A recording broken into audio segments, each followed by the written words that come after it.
Alors, vous l'avez attendu toute la semaine, vous avez lorgné sur votre canapé du lundi au vendredi, vous vous êtes dit mais enfin quand est-ce qu'il sort son putain de dernier épisode de Top 50? Eh bien rassurez-vous, vous y êtes, le temps n'est pas exceptionnel mais je suis là et on est parti pour le fameux, l'exceptionnel Top 10.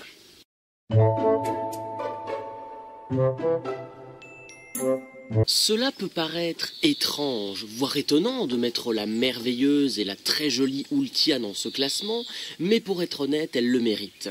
Je vais être honnête avec vous, pour moi Ultia c'est avant tout une méchante par défaut, une méchante involontaire, c'est-à-dire qu'elle n'a jamais voulu endosser ce rôle de méchante, ce rôle qu'on lui a attribué dès la plus jeune enfance, parce qu'il ne faut pas oublier que ce sont les aléas de la vie qui l'ont menée sur ce mauvais chemin. N'oublions pas que sa mère l'a délaissée, bien évidemment, après on comprend pourquoi, qu'elle a retrouvé sa maman qu'il avait abandonnée avec d'autres enfants qu'elle, donc ça c'est quand même très dur à encaisser, surtout pour une enfant d'à peine de 10 ans. Elle a dû maîtriser des pouvoirs magiques super puissantes, et puis elle a surtout eu, envers beaucoup d'ennemis et envers beaucoup d'adversaires, une manipulation mentale qui a fait qu'Ultia est devenue véritablement une référence chez les méchants. Coucou Jelal! On a beau dire tout ce qu'on veut, on a beau me sortir tous les arguments possibles, ce sont tous les petits événements de sa vie, tous les obstacles qu'elle a dû encaisser, qu'elle a dû surmonter, c'est ça justement qui a fait qu'Ultia est devenue méchante. Et puis n'oublions pas qu'à la base, elle a appris la magie perdue de l'Arc du Temps pour remonter dans le passé afin de revenir auprès de sa mère pour qu'elle l'aime à nouveau. Ce qui me fascine énormément avec ce personnage, c'est qu'au fur et à mesure des épisodes, au fur et à mesure des arcs, et c'est très bien développé dans justement l'arc Éclipse, c'est que peu importe ce qu'elle fera pour tenter de se racheter, pour tenter d'oublier les erreurs qu'elle a pu commises étant plus jeune, eh bien ça ne sera jamais oublié, ça restera gravé en elle jusqu'à la fin de ses jours. Je voudrais juste faire passer un petit message à la communauté Fairy Tail, mais sachez que si Ultia n'était pas présente lors de la bataille des dragons après l'arc des jeux magiques, et qu'elle ne s'était pas sacrifiée justement, même pour une minute, afin d'aider ses camarades, eh bien Fairy Tail n'existerait plus. Je le dis clairement, la guilde n'existerait même plus sur la carte de Fioré.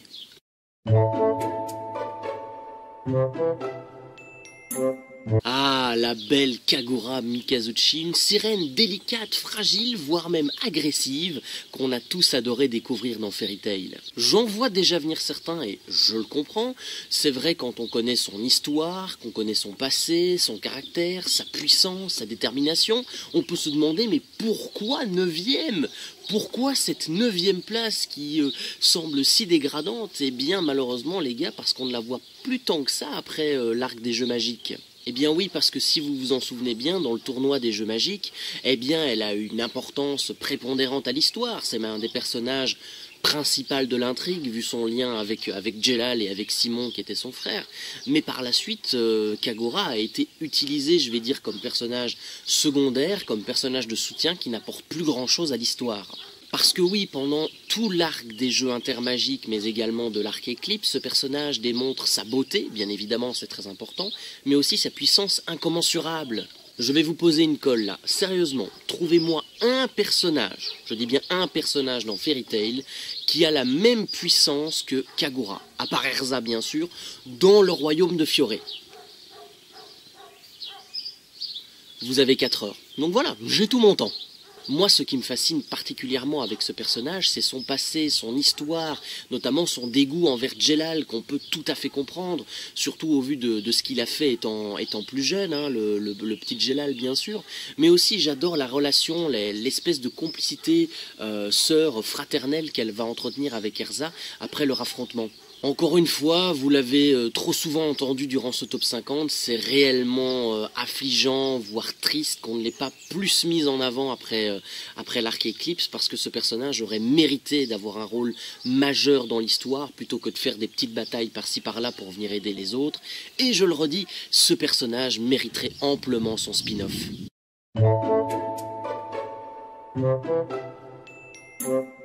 C'est une impression, il y a beaucoup de filles trop bonnes et trop canons dans ce classement, mais qui a écrit ce script? C'est moi, bien sûr, ne cherchez plus. Alors, outre la beauté de Miragen, qui est somme toute très belle, voire très séduisante, ce n'est pas là le problème, mais ce personnage mérite amplement d'être dans ce top 10 pour d'autres raisons qui sont d'autant plus valables. Elle a une gentillesse légendaire, vous ne pouvez pas imaginer. Et puis ce qui est fascinant, c'est qu'elle trouve toujours du bon chez les personnes qui sont normalement très mauvaises, voire très méchantes, comme Luxus par exemple. Mais ce qui est touchant plus particulièrement chez ce personnage, outre tout ce que je viens de vous dire déjà, c'est son passé de mage de rang S bien évidemment, et le fameux traumatisme Lysana qu'elle a enduré pendant plusieurs années. On va l'appeler comme ça, le traumatisme Lysana maintenant. On oublie souvent que la perte de Lysana au tout début de l'anime a été un choc terrible à endurer pour Miragen, un choc psychologique, un choc émotionnel qui était très douloureux, horrible même par moments, et pendant des années, Miragen a refoulé ses sentiments, a refoulé sa puissance magique au fond de son être pour justement éviter de revivre cette espèce de traumatisme. Ça nous donne en fait une idée du caractère du personnage. Sans parler bien sûr de son pouvoir démoniaque qui est tout aussi glaçant à la fois pour ses amis de guilde mais aussi pour ses adversaires. Ah oui, ça en dissuade plus d'un, je peux vous le dire, parce que déjà Satan Soul est très fort, mais alors ses autres transformations, n'en parlons même pas, hein, c'est du high level là. Donc oui, bien sûr, je reconnais que Miragen est beaucoup trop gamine, beaucoup trop pleurnicheuse à certains moments dans l'animé, mais ça n'enlève en rien sa force de caractère, sa personnalité, la dévotion qu'elle a envers ses amis, envers sa guilde, et surtout la complicité qu'elle entretient avec sa famille, que ce soit avec Lysana ou avec Elfman. Bon. En route pour la 7e place, voyons qui a raté sa fameuse qualification pour le top 6, comme on l'appelle chez nous en Belgique.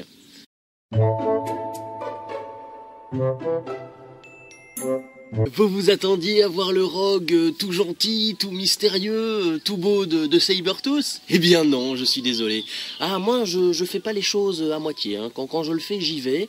Je préfère 100 fois son alter ego du futur, parce qu'il est beaucoup plus badass et beaucoup plus mystérieux que le rogue de Earthland.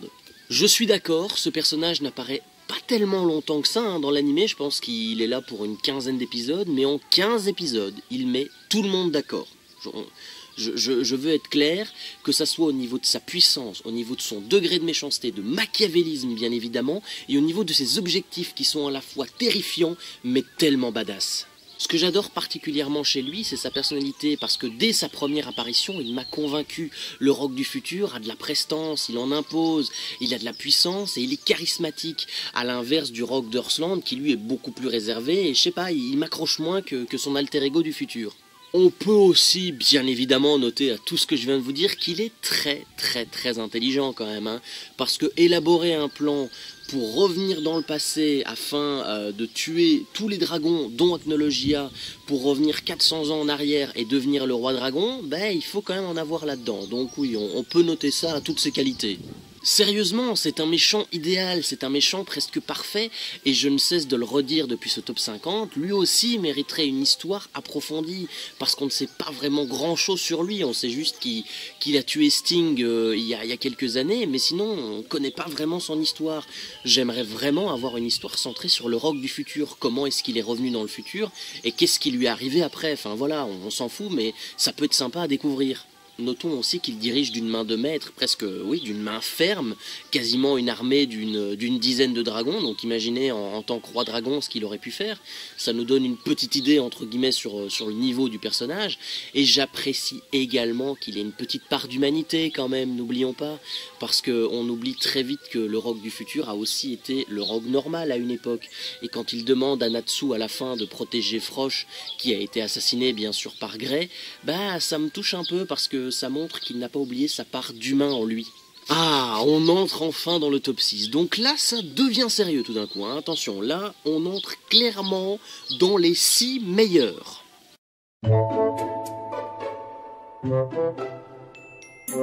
Bien sûr, si je fais un top 50 ou même un classement, hein, ne serait-ce que sur les personnages de Fairy Tail, il était évident, je dis bien il était évident d'y inclure Mavis Vermilion, la fondatrice même de la guilde de la première génération, hein.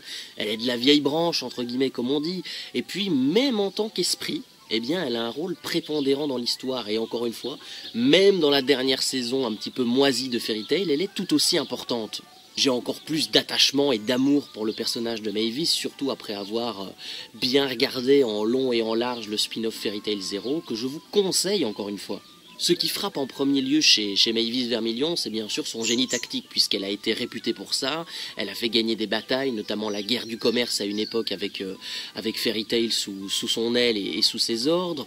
Elle a une connaissance infinie sur la magie, sur énormément de sorts, et on ne s'en rend pas assez compte. Et bien sûr, c'est tout à fait logique, une dévotion immense pour la guilde, même en tant qu'esprit. Une chose fascinante avec Maëvis, c'est la relation entre guillemets charnelle qu'elle a entretenue avec Zélef, le mage noir, pendant plusieurs années. N'oublions pas que c'est quand même Zélef qui lui a appris la magie à elle et à ses amis. Maëvis est une des rares, voire même une des seules, qui n'a jamais rejeté Zélef, malgré son enchantement mortel. Donc ça, c'est également très émouvant. Sans parler de leur complicité qui est très touchante. Voilà, il y a vraiment eu de très beaux moments entre les deux personnages, et dans la saison finale, ils en ont également. Donc ça, c'est vraiment cool, et puis on en a appris un petit peu plus sur leur passé, donc la saison finale n'est pas si moisie que ça. Il y a quand même des bons points, j'y reviendrai dans une autre vidéo. Maëvis méritait amplement cette 6e place. Maintenant, passons à la suite, à la 5e.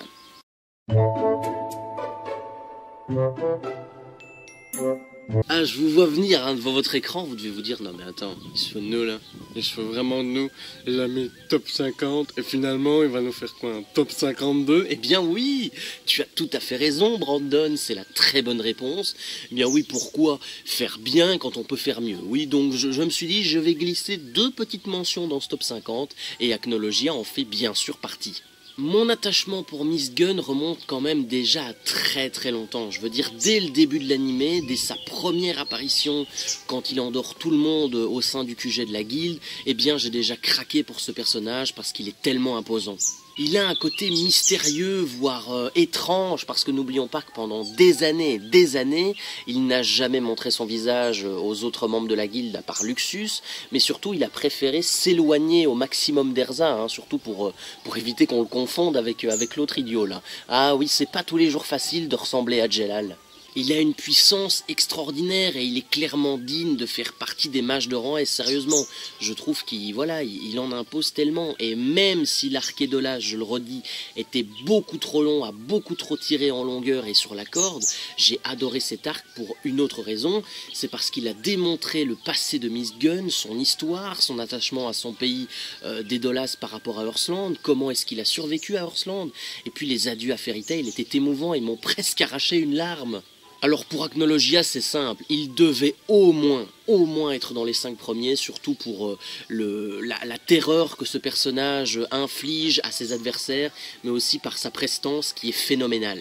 Déjà, c'est un dragon qui est badass, en plus il est noir et bleu, il a un design de fou, il est merveilleux ce dragon, il a une puissance sans limite, je tiens à le rappeler, ça aussi sur Tenro on l'a un peu oublié que Fairy Tail a failli passer avec Acnologia, et rien que son nom fait trembler tous les mages du monde entier, même Zélef en a peur, est-ce que je dois le rappeler? Alors je sais, je vais être chiant, je devrais faire une liste de personnages spin-off entre guillemets, je crois que je vais faire un prochain top là-dessus. C'est aussi un des personnages qui mériterait d'avoir une histoire sur le côté, parce qu'on ne sait pas grand-chose de son passé. L'animé de 2019 nous en prend un petit peu plus comment est-ce qu'il est devenu Acnologia, mais voilà, enfin, on ne sait pas grand-chose de lui, mais il mérite amplement d'être dans ce classement et d'être 5e. Je me souviens très bien de son passage sur l'île de Tenro, où quand il rencontre les mages de Fairy Tail, eh bien il les assomme presque, il les pulvérise à petit feu, où on a senti que la guilde Fairy Tail était dépassée par les événements, il pouvait rien faire.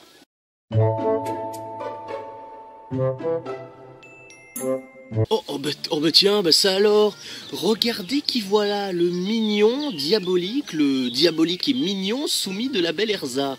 Ah oui, Jelal, ça faisait longtemps, mais il mérite amplement d'être 4e, lui. Beaucoup critiquent, et justement à tort, ce personnage, en le qualifiant de fou dangereux, de malade mental, de diabolique, de machiavélique, mais justement c'est ce qui fait le charme de ce personnage, c'est qu'il a une histoire un petit peu différente, il a vraiment une belle enfance, mais au bout du compte, en suivant comme Ultia des chemins différents, il s'est très vite tourné du côté du mal. N'oublions pas que Jelal est devenu méchant simplement parce que déjà il s'est laissé prendre dans l'engrenage mental de Ultia qui pendant des années en a fait son pantin, mais surtout il a cédé à la faiblesse. Il a cédé à la faiblesse, à la tentation du mal, en oubliant tous les principes qu'il a connus et ses valeurs. J'adore énormément, et je dis bien énormément, le moment où Djellal comprend que tout ce qu'il a fait par le passé était mal, était mauvais, qu'il a causé beaucoup de tort et de tristesse, et qu'il s'est tout de suite tourné vers sa seule amie fiable de l'époque, une amie qui a toujours cru en lui, c'est Erza. Et franchement, ce moment, c'était très touchant.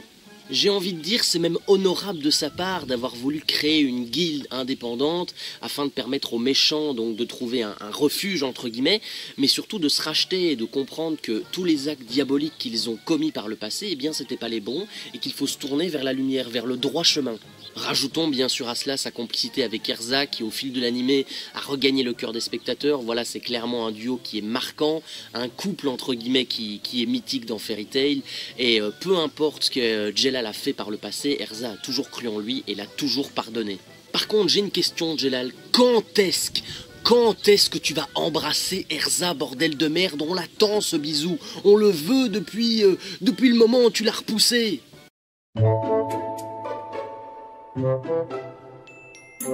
Eh bien non, les amis, eh bien non, même si Erza Scarlet est une de mes waifus préférées, et je crois que je ferai également un top 10 sur mes waifus préférées, avec Chitoge bien sûr, n'oublions pas la belle Chitoge Kirisaki, eh bien elle n'est pas dans les deux premiers du classement, donc voilà, elle est dans le top 3, mais ce n'est pas la première. Cependant, il est clair que ce personnage a toute mon admiration éternelle, ne serait-ce que pour son lourd passif qui rajoute véritablement de la classe au personnage d'Erza. Ce qui me plaît énormément chez Erza Scarlet, c'est d'abord son nom, entre guillemets Erza Scarlet, ou son surnom, entre guillemets de scène, Titania la reine des fées, c'est que ça fait trembler à la fois ses potes de guilde, mais à la fois ses adversaires. Ça me démontre, entre guillemets, la prestance que ce personnage impose. Mais pour moi, ce qui fait toute la classe de ce personnage, c'est bien sûr son passé d'enfant esclave qu'elle a vécu à la Tour du Paradis pendant des années et des années. Tous les traumatismes, les petits traumatismes qu'elle a connus durant son enfance l'ont poussée à se surpasser, à la fois physiquement et mentalement, afin d'arriver à acquérir une force surhumaine presque, une force presque surhumaine, pour protéger à la fois sa guilde, mais aussi ses amis, pour qu'il ne leur arrive jamais rien de mal, peu importe les dangers qu'Erza aura pris, que ça soit bien ou mal. Alors bien sûr, si on parle d'Erza, il y a des combats qui sont mythiques, des combats qui nous sont restés gravés dans la mémoire quand on a regardé Fairy Tail, que ça soit sa résistance face au canon Jupiter qui était énorme, énormissime, sa victoire étriquée contre Azuma sur l'arc Tenro, où elle était presque aux portes de la mort, aux portes de la fatigue, à bout de souffle, voire bien sûr, et ça c'est le meilleur moment, sa victoire contre les 100 monstres du Pandémonium. Bon, certains, à mon avis, doivent se demander, mais pourquoi Brandish? Pourquoi Brandish est troisième? Eh bien, rassurez-vous, je me le demande aussi. Enfin bon, même si c'est un de mes coups de cœur de cette dernière saison, j'en parlerai. Mais elle mérite au moins d'être dans ce top 10. Peut-être pas troisième, mais je trouve qu'elle a quand même un certain charme. Car bon, oui, l'animé touche doucement à sa fin, et alors certes, si c'est un personnage que j'aime bien, mais que je ne comprends pas son utilisation dans l'histoire, qui est un petit peu zigzagante, on va dire ça comme ça, je trouve qu'elle a une prestance incroyable, elle est sublime, elle est effrayante, elle a un pouvoir qui est encore plus effrayant, je tiens à le rappeler, parce que là on parle d'une meuf qui est quand même capable de rétrécir et d'agrandir des objets, voire des humains à n'importe quelle taille qui peut être surdimensionnée, ou une taille vraiment minimaliste, voire minuscule, donc ça c'est quand même énorme. Donc oui, certes l'animé 2019 ne fait que 50 épisodes entre guillemets, mais des maigres épisodes que j'ai vus où elle était importante dans l'histoire, ça m'a convaincu et je me suis dit qu'il serait intéressant de la mettre dans ce top 50. Alors oui, je reverrai peut-être mon jugement sur la place, mais en tout cas elle mérite d'être dans ce top 10. Ah, maintenant je comprends mieux tous les fantasmes autour de Brandish sur le gigantisme, le minuscule, vraiment maintenant en ayant vu l'animé, je comprends tous les fanarts.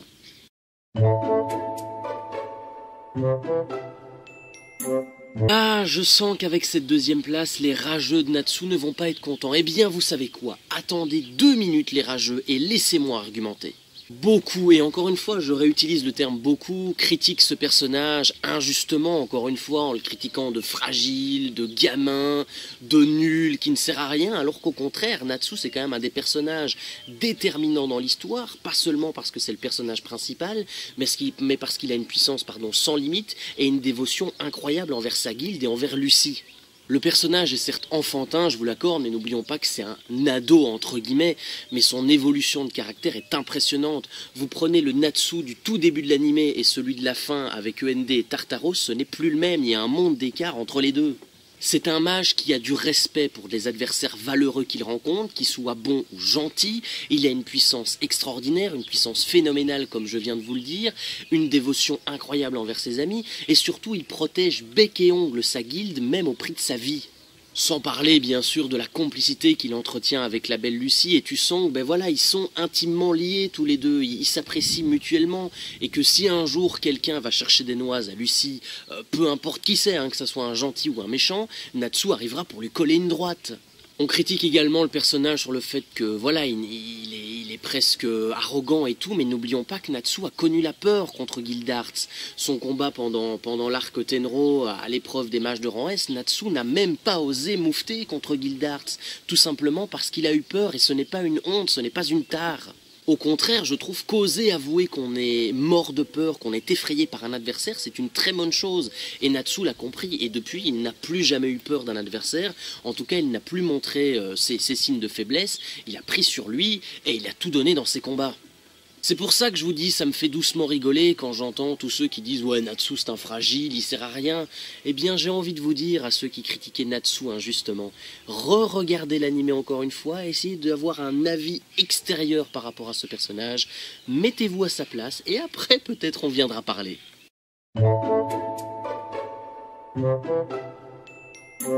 C'est donc le beau, le merveilleux, le magnifique, le grand Zélef qui est le vainqueur de ce top 50.